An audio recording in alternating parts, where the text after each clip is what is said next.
What's up everyone and welcome to The Quarantine. I'm your host Wolf and today I'm taking a look at Dragon Ball Xenoverse. Developed by Dimps and published by Namco Bandai Games. Available on PS3, PS4, Xbox 360, Xbox One, and PC. As usual, we'll start with I've logged about 30 hours into Xenoverse. Definitely plan on logging more. I did restart after about, 5 hours or so because I didn't like my appearance. And I didn't know that later in the game you get the option to change it. So that set me back a little bit. So just kind of tossing that out there. I would say I'm about probably 3/4 the way through the storyline. I've been screwing around online with a bunch of friends in versus mode and did that for more hours than I probably should. So I'm probably not as far into the storyline as I should be, and the part of the storyline that I am in, I'm essentially stuck and hit a brick wall and haven't played it in a few days, so there's that as well. Xenoverse is the third-person, instance-based, free-roam beat-em-up in the Dragon Ball universe. You start off with creating your custom character in a somewhat limited but very nice and welcome creator. In my opinion, that is definitely an instant plus to me. Players all hang out in a central hub city called Toki City. They interact with each other, buy items, clothing, accessories, and train new attacks. It's very MMO-ish in this sense. When you leave the city, you have to select a mission, either choose a story or what's called a parallel. Basically, side missions that don't really have story, or if they do, it doesn't actually have anything to do with the main story or Dragon Ball as we know it. Like, you're beating up the Saiyans and you're on Frieza's side with Ginyu Force. That kind of thing. So it's pretty cool, it's interesting. And later on in the game, you also get the ability to hunt for the Dragon Balls while around in missions, to be granted a wish, just such as, changing your appearance or respecking your stats and so on and so forth. I didn't know this until after I'd restarted and then, took the time to grind back up to the point where I was. When you respec or restart entirely, or create a new character for that matter, you actually keep all progression, all items, story progression, all items, everything. The only thing you don't get is that character's stat points. So you do have to grind the parallel and story missions over and over and over and over and over again to get the XP that you need to level the character up however you want. According to a bunch of friends that have done this multiple times because they're insane, apparently it's fairly easy to get XP later on in the game. So that's a pretty neat plus. The fights in the game are very well done. They maintain a very Dragon Ball Z feeling, from the animation to the sound effects to the art that pops up, when you nail somebody. Very well done, maintains a very Dragon Ball Z feel. You have 3 bars in the top left. From top to bottom you have health, ki, and stamina. Each block represents 100 of its respective stat. Ki is used for all super moves and ultimates, costing 100 points to use a super and 300 to use a finisher. You regain ki mainly by hitting the opponent or getting hit yourself. You can, however, get the iconic charge ability where you scream and look like you're dropping a deuce. And Z-Soul, there's a Z-Soul that recharges it passively as well, so it gives you a lot of customization to decide how you want to regain your ki. If you're a striker, you don't really have to worry about it because you're going to be concentrating on punching them anyways, so. And then you have stamina. This is used to dash, to teleport, and to use evasive moves.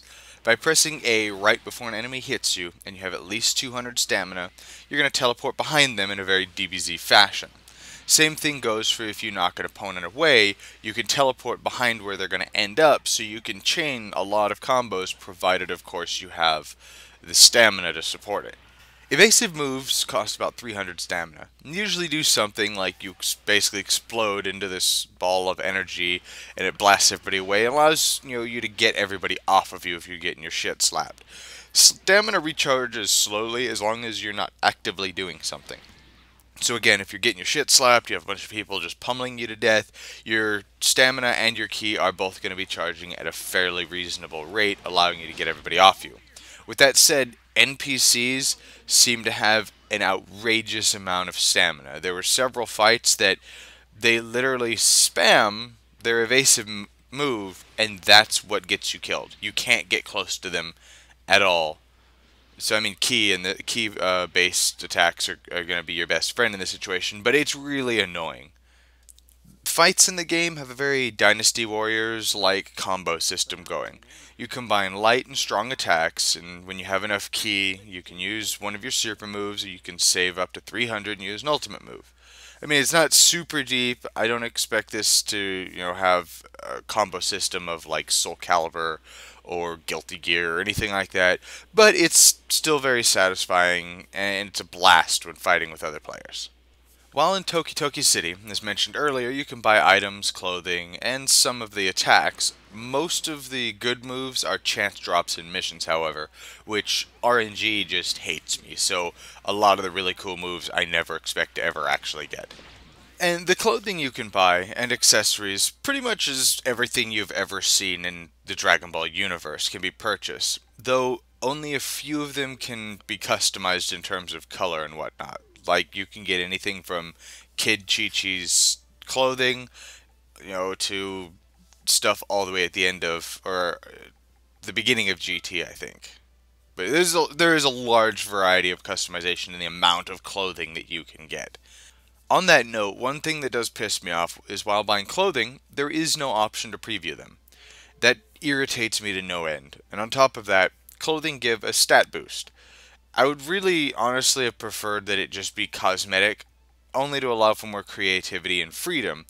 But maybe that's just me, because right now you have most people are wearing the same outfit because their stats are just too damn good to ignore.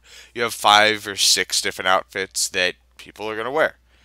I mean, I'm wearing Saiyan outfit, as you can see, because Saiyan are bust. However, I guess if you've seen the entire series and you you know the universe and you're a big fan of it, you're probably gonna know what the clothing, what each article of clothing is gonna look like. Anyways, me, I've only actually seen up to the Boo saga, and I think I saw 4 or 5 episodes into the Boo saga, and then life happened, and I haven't actually seen anything past that, and I've only seen through the series once, maybe twice. So I don't remember what certain articles of clothing look like. I wind up having to Google it or just say to hell with it and buy it and hope it looks cool on me. So it's annoying. Like I said, I would really, really like to have a preview option. And then while in Toki Toki City, the lack of a sprint or flying option is really annoying, and it makes doing anything in the city take way longer than it should. It's a minor gripe, but it's something that I've actually seen a few people, actually a fair amount of people, gripe about.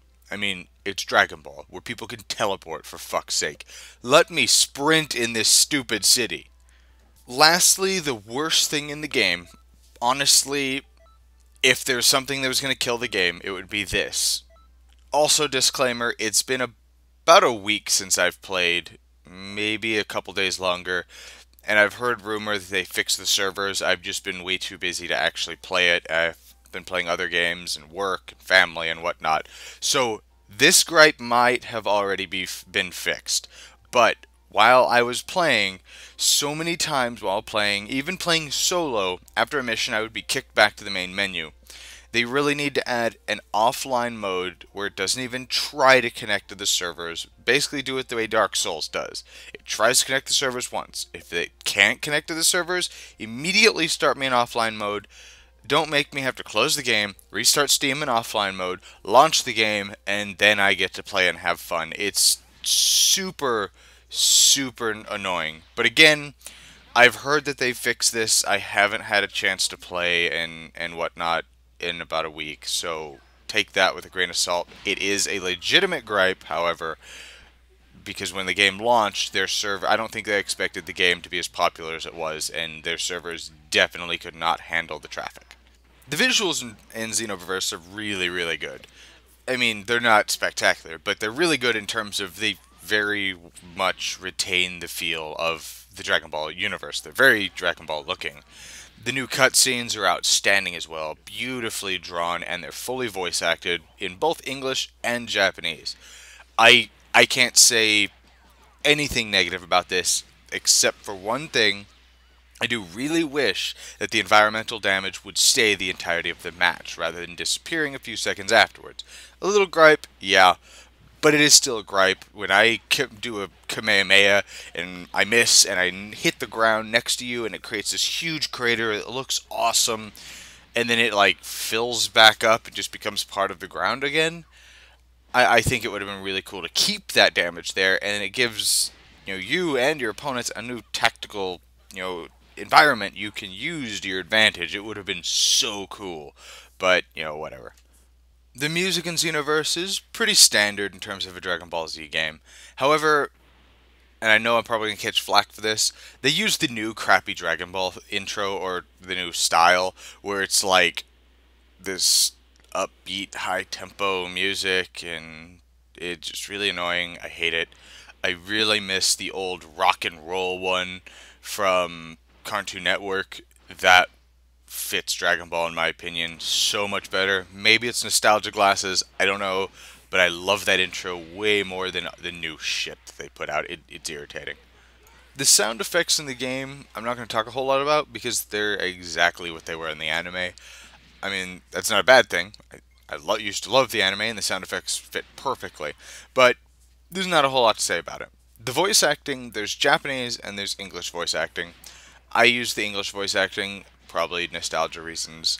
They don't use the same voice actors as the original anime. I think one of the characters in there, I don't remember who, is the Dragon Ball abridged voice actor, but they really missed an opportunity. I think they should have used tried to use anyways the whole Dragon Ball abridged cast. I thought that would have been amazing. But like I say, Trunks going "hey" every time you talk to him is really annoying too. But I mean, overall, it's pretty good. I mean, there's no real complaints here. The controls are pretty good. You have a lock-on button, which is super helpful, and it lets you use the right stick to change who you're locked onto, which is really nice. Pressing Y and X is strong and light attacks, as stated earlier, very much Dynasty Warriors style. It's not outstanding, but it works well enough. Then you can use B, and it lets you use key attacks. If you haven't already guessed, I use the Xbox 360 Peasant Pad, and I cannot imagine trying to play this game with a keyboard and mouse. It'd be like playing Dark Souls with a keyboard and mouse, and I'm pretty sure Hitler uses a keyboard to play Dark Souls. So take that how you want. Pressing and holding the right trigger gives you access to your supers. And then pressing and holding both triggers pulls up your ultimates. It's easy enough. I would have liked, left trigger being able to pull up a set of supers, or not, supers, right trigger pulling up a set of supers, and then both of them together pulling up your finishers. It would give you a little more options, I guess. But I guess limiting it to 4 supers and 4 finishers, limits your options and makes you have to think about, alright, well, do I really need this move or do I really need this move? So, it has its advantages and disadvantages, I guess. The story in Xenoverse is actually really cool. Rather than just retelling the same old story like every Dragon Ball game does, it retells it with a hitch. Someone's basically, and you learn this within 5 minutes of the game starting, somebody's traveling through time and screwing up key points in time, making all the bad guys stronger. You get summoned by Trunks and help save the timeline. Is it a cop-out? Yeah, probably. But is it better than just retelling the same damn story that you've heard a million times? Yeah, much better. The first cutscene with Goku and Piccolo fighting Raditz is going to make you double take. Everybody that I've seen play this go, wait, that's not what happened. That pretty much sets the tone for the entire game. It's awesome. Overall, would I recommend Dragon Ball Xenoverse? I think I'm going to have to say yes. I've enjoyed Xenoverse way more than I probably should have. That said, obviously, if you don't like Dragon Ball, don't even bother with the game. It is very Dragon Ball-y. It's not like, a reskin Dynasty Warriors, anything like that. It is very Dragon Ball. But if you're like me and Dragon Ball Z was a huge part of your childhood, then make sure you bring a towel because you're about to spill your nostalgia all over the place. Thanks for watching, guys. Sorry it took me so long to get a review up. I've been busy with work and family and other games that I've been playing, and some that I'm going to do a review on, some that I'm not, and just a bunch of crap that's just been taking over. So if you could like, comment, subscribe, that would be awesome. I'm working on 2 other reviews. I'll probably put them all out, I don't know, probably in the same day or same few days, and then maybe take another 2 weeks without a review. I am definitely going to be starting to do board game reviews. I don't know if I'm going to actually play through whole games so you guys could watch them and whatnot, or if I'm just going to do straight reviews. Another thing I have in the works, I am working on a Pathfinder tabletop game that I'm going to be running for some friends as DM, and I am considering starting another little channel, not channel, playlist, I guess, and live streaming it on Twitch and then pulling it over to YouTube, and that way people can watch our Pathfinder game. I don't know if that's something you guys would be interested in, so if you can leave a comment, let me know. That would be awesome. Probably going to do it anyways, whether you guys like to or not, because why the fuck not? I do what I want. But again, like, comment, subscribe. Keep me motivated doing this if you like what you see, and I will see you next time in the quarantine.